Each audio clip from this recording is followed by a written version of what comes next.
limited, perfect creation of God.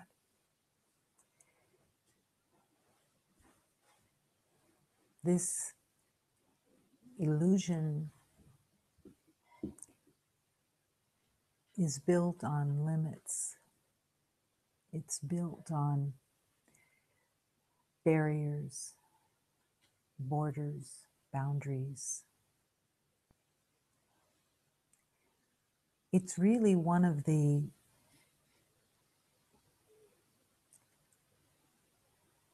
reasons for such strong reaction within the world of unhappiness.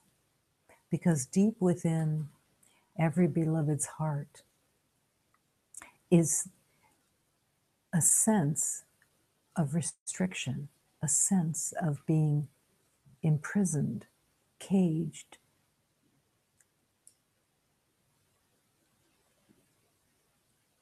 But the relationship with being caged, the relationship with being imprisoned,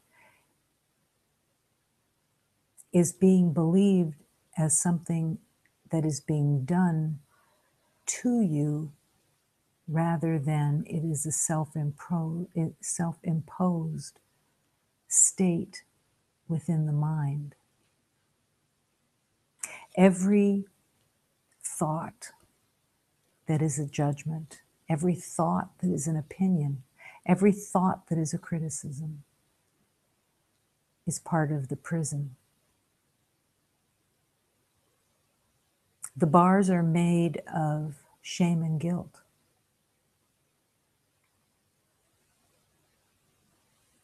Because shame and guilt is so believed in. It's used as a weapon, and then the weapon becomes the bars of the prison. The judgment. And it doesn't matter whether it's a self-judgment or a judgment of something outside. But every judgment is like having bread and water for a meal. It restricts, it strangles, it weighs down everything. And it becomes the place of caution.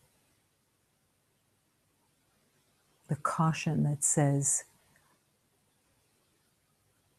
there's such scarcity, there's such limitation, there's such boundaries.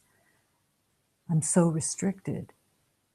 Not being aware that the restriction is being thought, that the restriction, the idea of restriction is all coming from the mind. The belief of separation. To see it from this place is to recognize the insanity more clearly. Because when everyone is walking in the world and everything has been groomed to be a projection, the easiest place is it's happening to me from something that I didn't invite. And the fear begins to brew when the realization begins to be revealed that this is coming from within the mind. This is the Trojan horse. The pain and suffering that is self-invited. No one would invite if it wasn't so upside down and so distorted. But to see it for its distortion is to begin to let the bars of the prison melt. Because the bars are part of the illusion. And yet they're They're held as real because the thoughts are held as real, because the judgment is held as real, because the self-condemnation is held as real, because the idea of knowing about the world and thinking that how you see the world is accurate.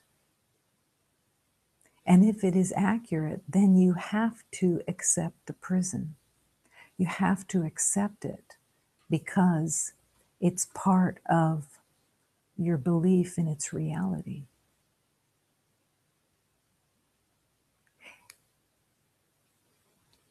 It is not a disloyalty to your self, to your identity. It's not a disloyalty to the truth of you, but the disloyalty stops and concentrates on the judgment, the condemnation, the prison.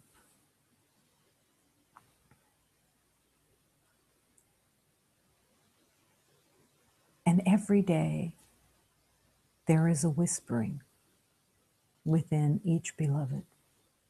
And the whispering is saying, this is not the truth of you. Be still and know that you are the light of God.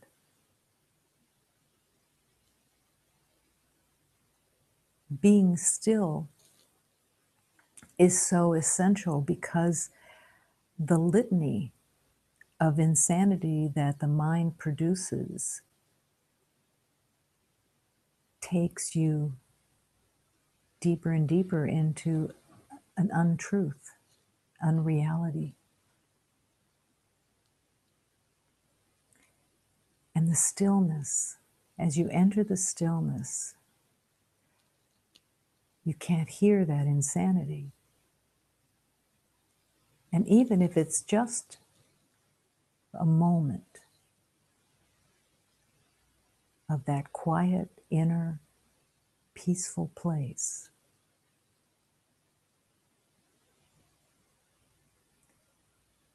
it can be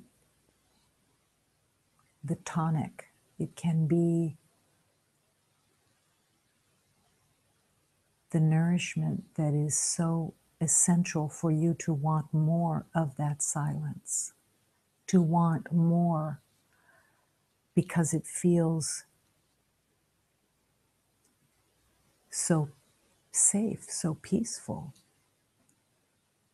so quiet.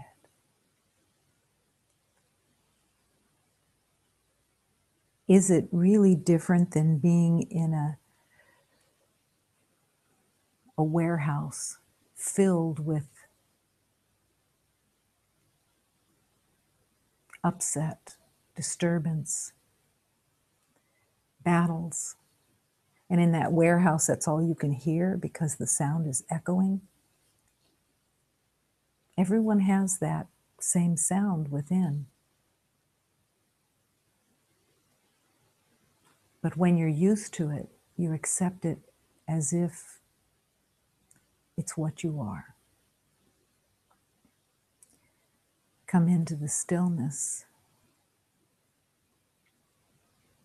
and ask for the prison doors to melt.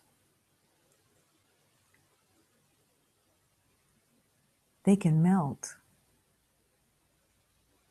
if you accept the stillness and forgive the judgment, opinions, condemnations,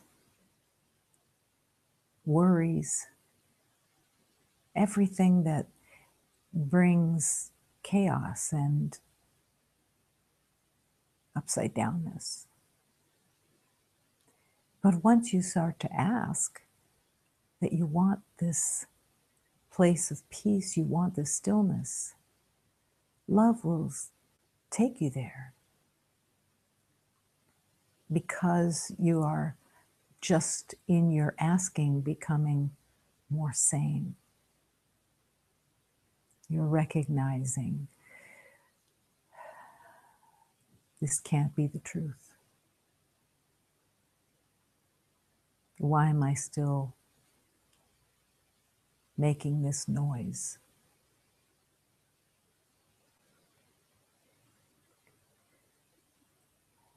Come back to the stillness over and over and over again. Resting your mind, giving the mind to the divine, and asking, teach this mind, show me how to be with the mind of God,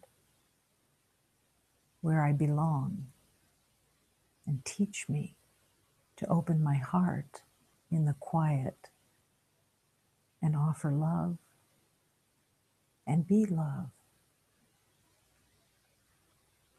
because that's all that's true.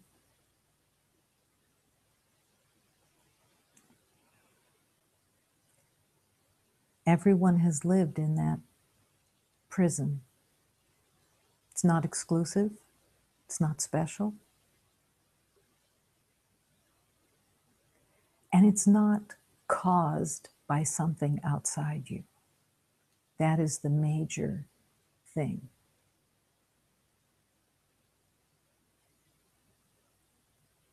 When a beloved finally stops looking for the cause of something outside, looking for the one who caused this, or thinking that you know who caused this, that's where God is whispering to you. To just recognize this is the ancient agreement of upside downness, to believe that something is outside when it's within your mind.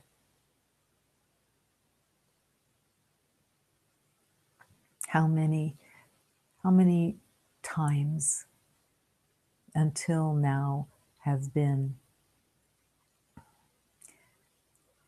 given, loaned, open to the upside downness with the mind, trying to figure out what's to blame. There is no blame. A mistake is not to be blamed, but a mistake is to be embraced as just a mistake. And the willingness to learn everything new that's been forgotten, everything of love. Teach me, teach me.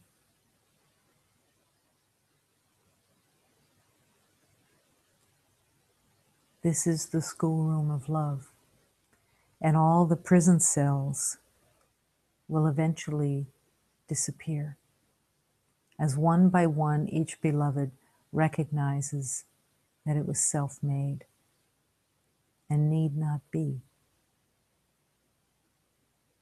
Love is waiting.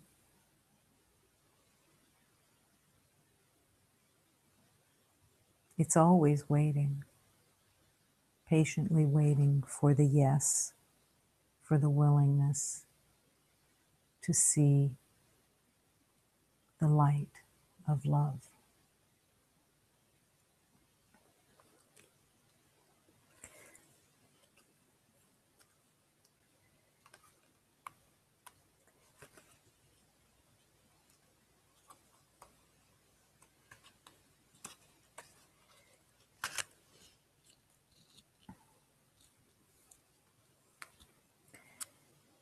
This is a hymn that, as all hymns do, speaks to the freedom of where the source of your existence,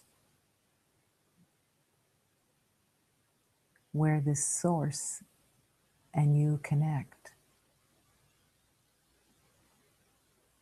how you came to be.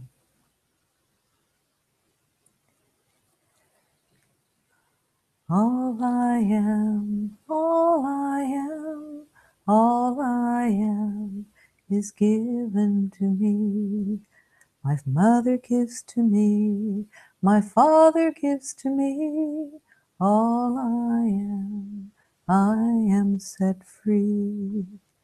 I can forgive, I am forgiven.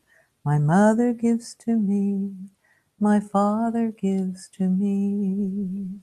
I'm here to receive, here to be forgiven. I will receive, I am forgiven.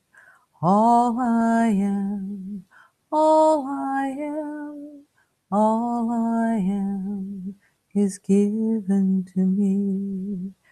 Here to receive all I am, here to be given all I am.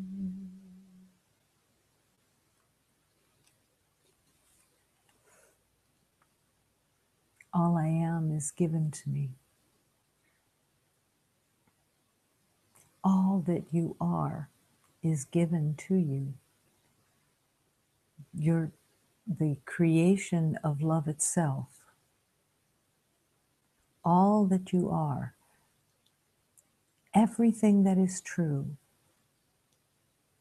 came from creation in perfection.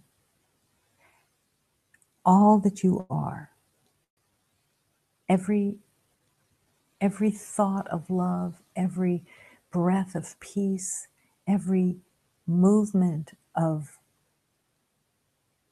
the song in your heart, all that you truly are is given to you. The body is the temporary. It will fall away. But the truth of you, the totality of your divine spirit, your divine mind of God, your one heart of love, all of it was created by love itself. Nothing else created it. And this is why the prison doors are being called to be melted, because while you're in that prison cell, you're believing in another self. You're believing in a self that you made based on the belief of being without. A self that was made to defend and protect an identity that has no truth. And everyone that came into that agreement with you are all walking in circles in their own prison cells, waiting for the one who is going to say yes.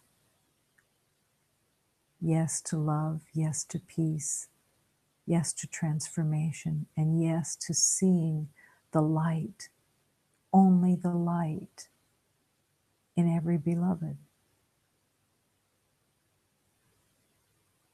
The call for love. Trusting in that quiet, all I am is given to me. Can never be without. And what is it that you want? And what is it that you battle for? Let it all go. There's nothing to battle with. There's no battle. There's no enemy. There's only the cleansing of the mind and the heart, giving everything back into the light of love, being set free.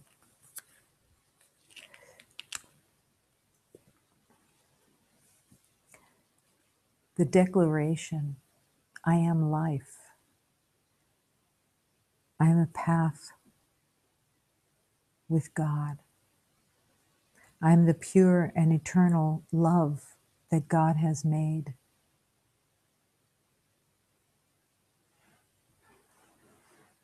I walk toward the door of love itself and enter, and I find there the divine light of love waiting, the creator, the light, the love. I am here, I am there, I am everywhere where there are beloveds gathered in the truth of love. I am there. I join with all beloveds in the name of God, in the name of peace, in the name of the light. I am light. I am the torchbearer. I am one with the Master of love itself. I am one with the Father and the child and the Spirit. I am one with redemption itself. I am light. Sou a vida, sou o caminho, eu sou o puro e eterno amor. Sou a chave da porta estreita que vos leva de volta ao Senhor. Estou aqui, eu estou lá, eu estou sempre em todo lugar. Onde estiver irmão, sei unido, sei me nome eu, ali estou. Sou a luz, sou o teu cheiro, eu sou o mestre ensinador. Sou filho, sou pai, sou Espírito Santo, e sou vosso redentor.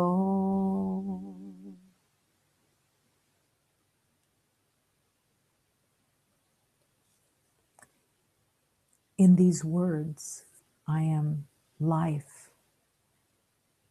I am the road to love.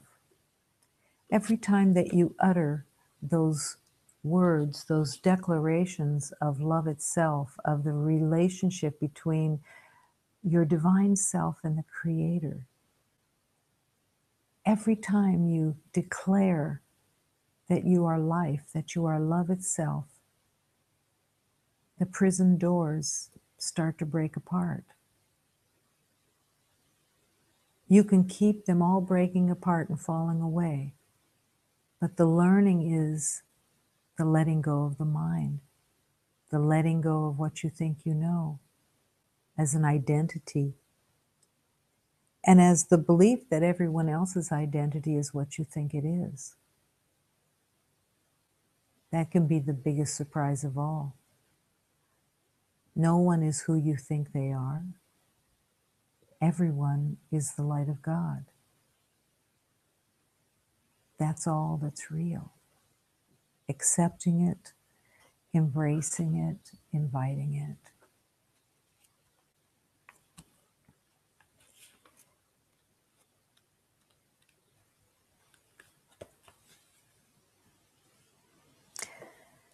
Blessed are the beloveds who have grown beyond their greed and have put an end to their hatred and no longer nourish illusions. Bless them. But they delight in the way things are and keep their hearts open day and night. They are like trees planted near flowing rivers, which bear fruit when they are ready. Their leaves will never fall or wither. Everything they do will be in the oneness of God. Blessed are the beloveds who have grown beyond their greed. When you think of greed, what do you see? What do you feel? Greed is often considered to be the stingy person counting coins in the back room, fearful of not having enough. But greed, it touches everything. It's the belief that there is something missing within you, the belief that you are what you think you are, by the ego's domination. Greed says, I am not enough. Greed says, somebody has something that I don't have. Greed says, I have to work hard to make sure that I have what I need. Greed says, I can't be around those who seem to have more than me. I can't stand it. Greed says, somebody always has something that I don't have.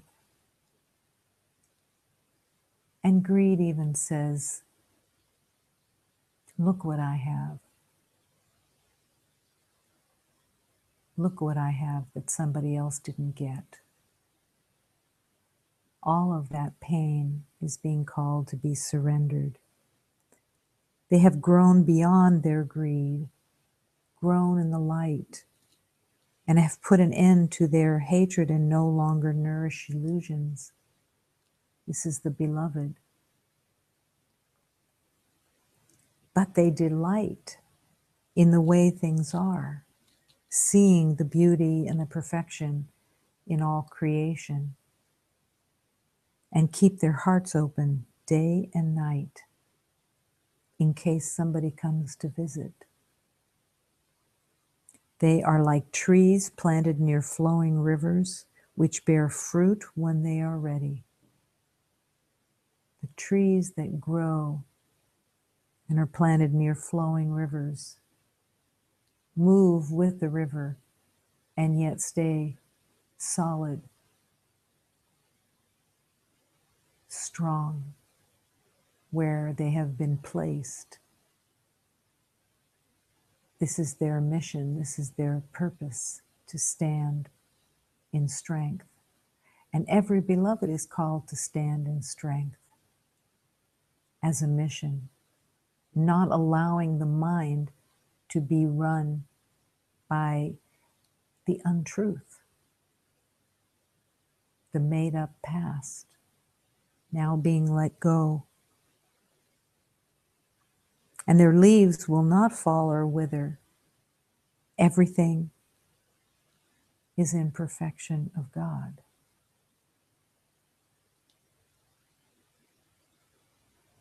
Asking the question within, what is it that stops me from embracing only peace?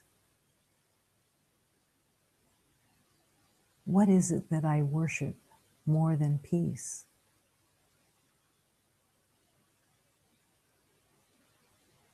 Asking those questions breaks the trance, breaks the lies that hold the prison doors closed.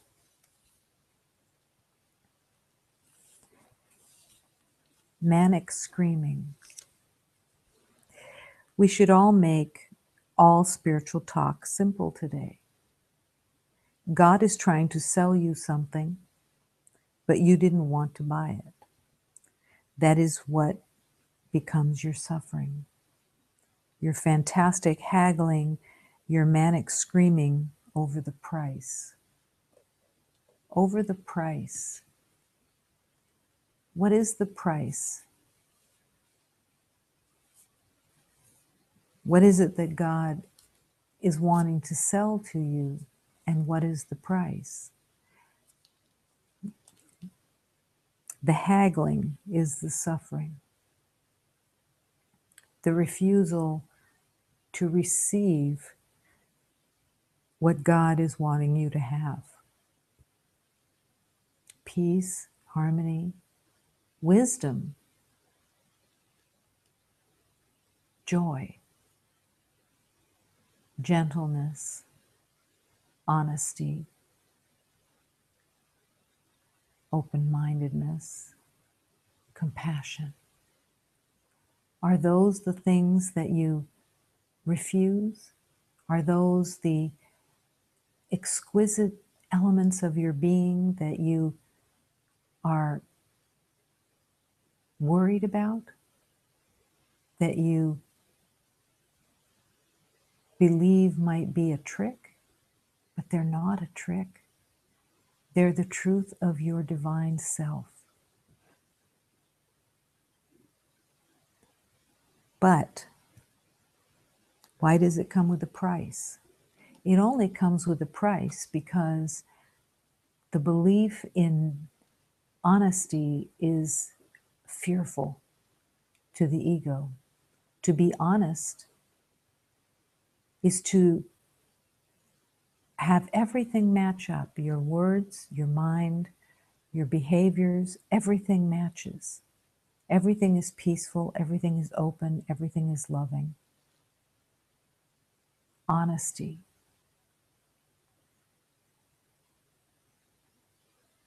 There is a deep place within where honesty lives within the heart. It's a place that has to be met, a place that has to be welcomed, to open.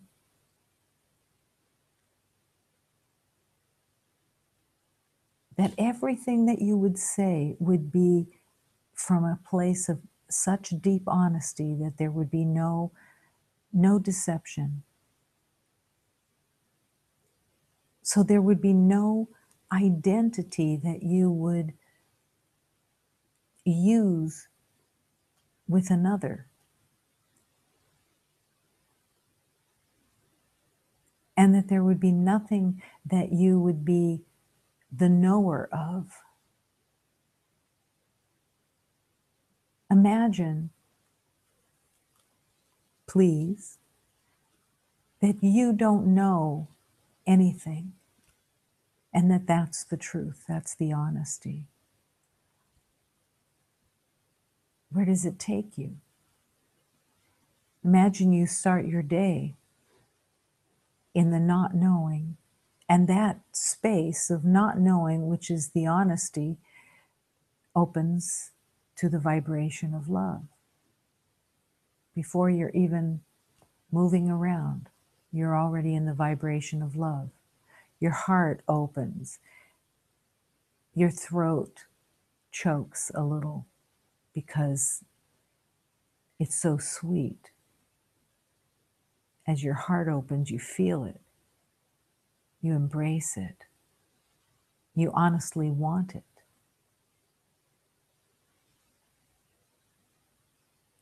And you move through the day with that honesty, checking in with your mind so that you're on the awareness and in the awareness that, what am I believing? What am I running? Honestly. And a judgment comes up. But because of the honesty, you notice it instead of giving it permission to have its way. You're not joining with the judgment. You're seeing it for the first time. You're seeing the sadness. You're seeing the upside downness. You're seeing the suspicion cloaked in curiosity.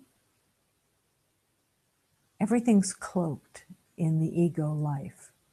Everything has another layer underneath. There's no honesty. It's always lying. Every time there's a judgment, to accept that that judgment has no truth in it. It's coming from a fear that is within you underneath the judgment. And the fear pushes the judgment out so that it distracts and you're not aware of the fear, and the judgment becomes the center. Because there's a payoff for the ego to have a judgment. The payoff is you're right. And you believe that that gives you some control. You've noticed the enemy. You've recognized the enemy through the judgment. But there is no enemy. So where is this judgment going, and who and why was it believed in?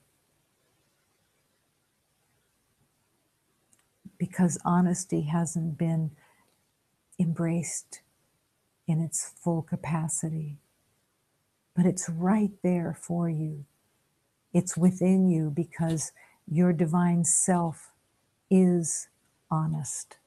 Your divine self is innocent, is pure, is the light of God.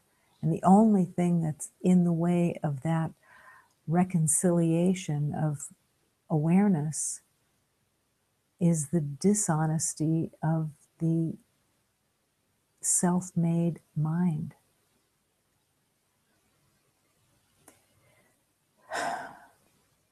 God is trying to sell you something, but you don't want to buy. Moment to moment, love is willing to lead you. Are you willing to buy? This is what your suffering is. Your fantastic haggling, your manic screaming over the price. What is the price again? Oh, the price is your identity. The price is a false identity that when you look at it from present time to past, you're clear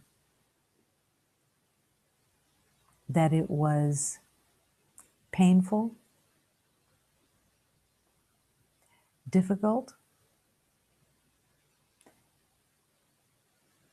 painful in a way that is not just a physical pain, but has to do with the suspicions and the fears that you believe there is not enough, that scarcity is real. That's why there's haggling over the price, because you want to make sure that you get everything, but you don't know even what it is. Because everything that the world has offered hasn't brought you to peace, it hasn't brought you to love, it hasn't brought you to the truth of your divine self. And you're still looking. But God is always offering, always offering. Can you stop? Stop haggling over the price and honestly recognize what you truly want, what you want to remember.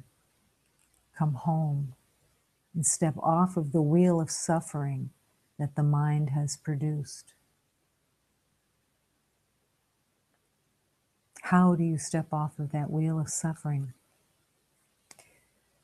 Question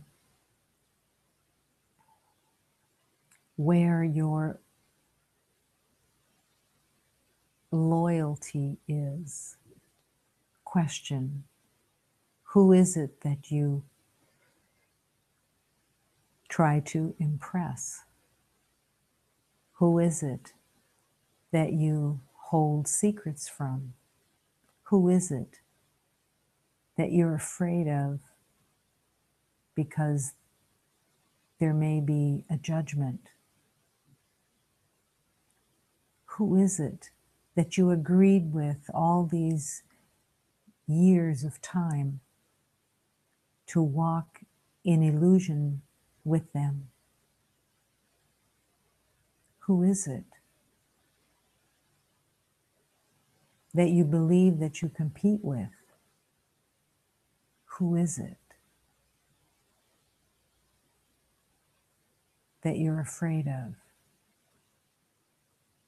Who is it that takes the place of God in your life? Or what is it that replaces your devotion to God? In these questions that come into the heart and the mind, these are the questions that bring honesty to the inner turmoil, to be able to see who you've given power to, and then that you battle with to have power. And those prison cells, they're waiting just to melt. They're waiting to be in the disappearance.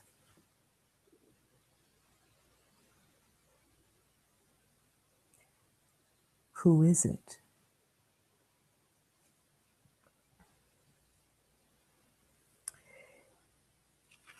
To realize that everything that you see and everything that you feel is coming from your mind. This is the great release. That everything that you see and everything that you feel is coming from the mind. Well, there is the glory of God and the transformation of your entire life, changing your mind, choosing from moment to moment between the guidance of insanity and the guidance of love. Every moment having that same choice, the choice that sets you free. I must love.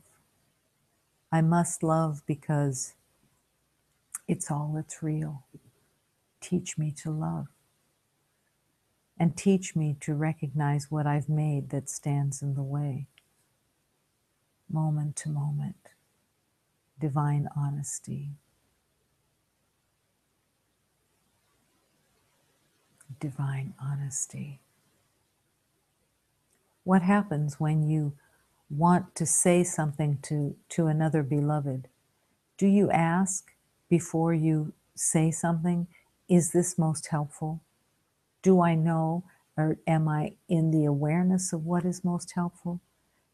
God, will you guide me so that I am able to be honest and bring healing love to this moment instead of a separate agenda that the ego has made?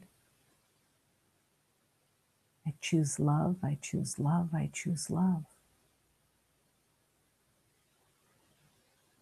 And how many beloveds that are so familiar from the past am I willing to put on the altar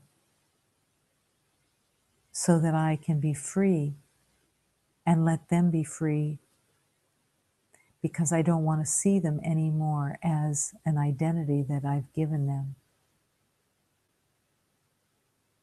Teach me to love. Teach me to see with love. Teach me to accept that only love is real.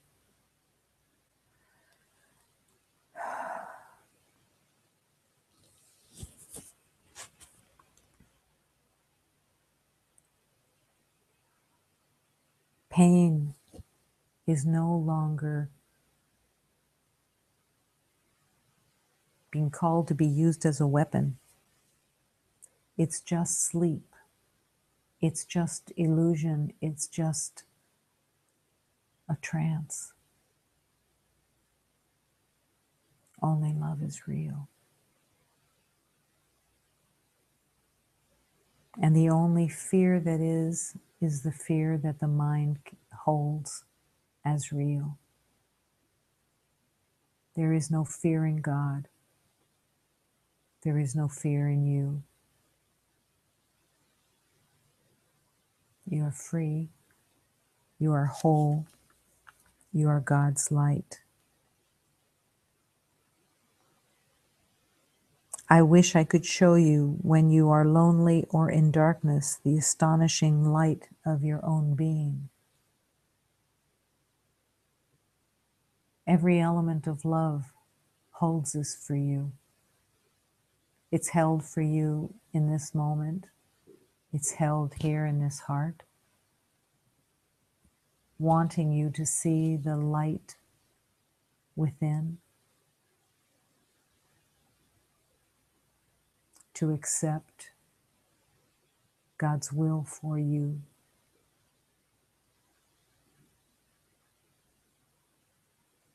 the games of the ego that are played in the world of trying to belong have to finally be put down. Everyone has that place within where they adjust to trying to belong and be saying the right things, witty,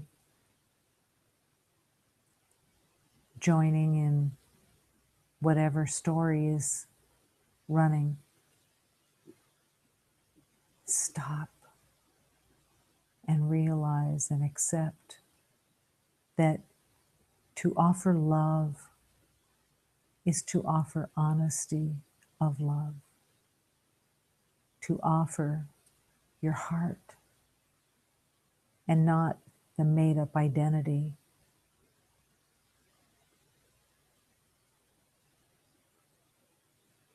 When you see the face of a beloved, let yourself come to a place of crying for the beauty that you see beyond the form, beyond the identity, beyond whatever limitations have been developed. Let every beloved be the massive light of God's love. Massive. Don't restrict them to this tiny little prison cell of the mind. Bless them all as the power of the universe. And as you bless them as the power of the universe, the prison cells begin to disappear.